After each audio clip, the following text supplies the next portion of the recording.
Welcome to the homestead. Glad you're watching. I made a mistake. The last piece of sheeting I put on and completely nailed down is too wide. I was wondering why it hung over about, I don't know, 5/8 of an inch on the one edge. The top edge, that didn't make any matter to me at all because it was fluid in its movement. It was only attached at the bottom, so I just assumed that I'd gotten something completely out of scale and out of square, but I didn't, as it turns out. There's two different sizes of sheeting that you put up on the end. One is for the dormer side, one is for the gable side. So the piece I put on the gable side was about 5/8 of an inch too long, because the one that was supposed to go there is the smaller one. Now I can't just use the smaller one on the dormer side because it'll leave a big gap. So I'm going to have to go up with my Sawzall and cut the nails so that I can take that piece off so I can use it where it needs to go and not where it is, and then install the correct piece. Got in a hurry, I guess. I don't know that I was in a hurry, but I just wasn't paying enough attention. I didn't measure and look at the blueprints well. So, my mistake, my extra work. So that's what I'm going to do now, is I think from the outside, or maybe from the inside, I'm not sure. I'm going to start cutting nails so that I can take that sheeting off and put the correct one on. Years ago, we bought our first house, and when we walked in to do the walk around, the superintendent was with me on that. One thing neither of us noticed during the walkthrough was in the master bathroom shower, it looked fairly square, but down the road I noticed that the top tiles, the coving on the top, on the very top edge, was laid almost like this, and at the outside edge it was like this. Well, the wall was out of plumb and out of square, so the good tile guy that he was built the backing up with the concrete and the mesh and stuff so that it was plumb and it was square. The problem is you could still see it. I could see it. I'm 6'3". I see all that stuff. Anything that's up high, I see it. And it didn't bother me, and it didn't bother me, except it did. Every time I got in that shower after I noticed it, it bothered me. And I let it bother me for about 10 years. Then I got a sledgehammer and took the entire shower apart. Took it out. Cut the wall, fixed it, retiled the floor, moved the outside wall because it was off center as well, re-sheetrocked it, retiled it. I tiled all the way up to the ceiling, and it turned out really nice when it was all done. But that is probably the biggest reason I can't just let this go and fake it. I'd have to go buy another sheet of sheeting, roof sheeting, and I don't really want to do that. So it shouldn't take me too awfully long to get the nails cut and get the sheeting down. Provided I don't damage it, it should be just fine to use where it's supposed to be used. So that's what we're going to do now.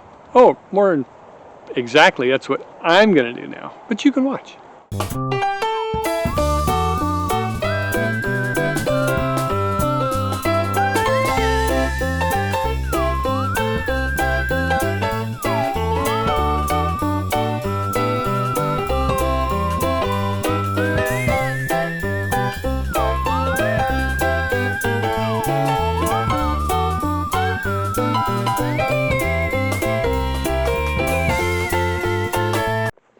Okay, I'm going to have to loosen all the rest of the nails from the inside. The crowbar and hammer, or pry bar and hammer, seem to be working really well. It's not damaging anything. So we'll go on the inside, loosen the boards, then come back to the outside, pop the nails. That's the plan.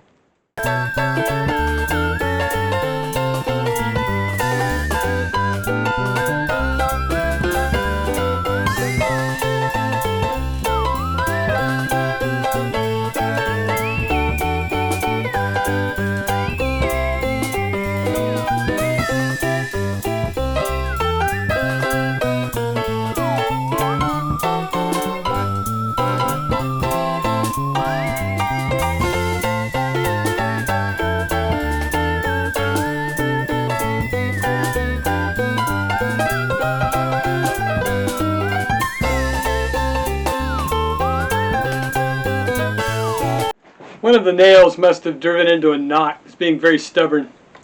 So I'm going to cut it. Okay, I think I can get the rest of them from the outside.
Well, there you go.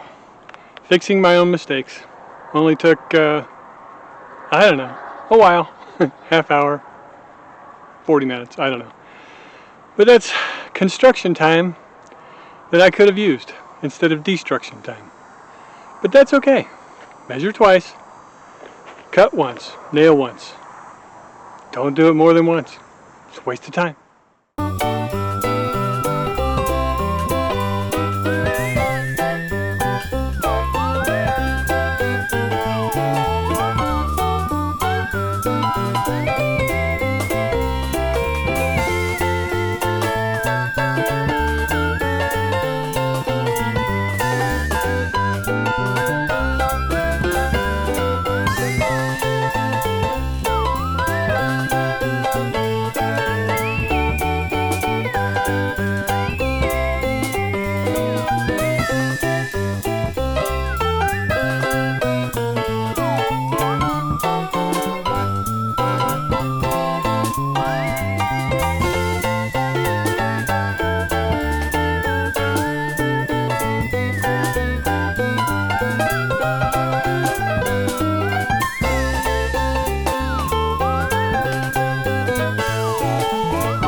So what I'm doing here is I don't like the way the raptor tails came out. The one right there that I keep messing with is just off ever so. It's a little long. I don't know why. Maybe it slipped a little bit when I nailed it down or screwed it down. I'm not sure. But I'm going to get a saw and I'm going to cut it. I won't be able to cut all the way through it with my skill saw, but it'll give me a really good, nice start, and then I'll finish it off with the reciprocating sawzall. So let me get my saw and an extension cord, and I'll be right back.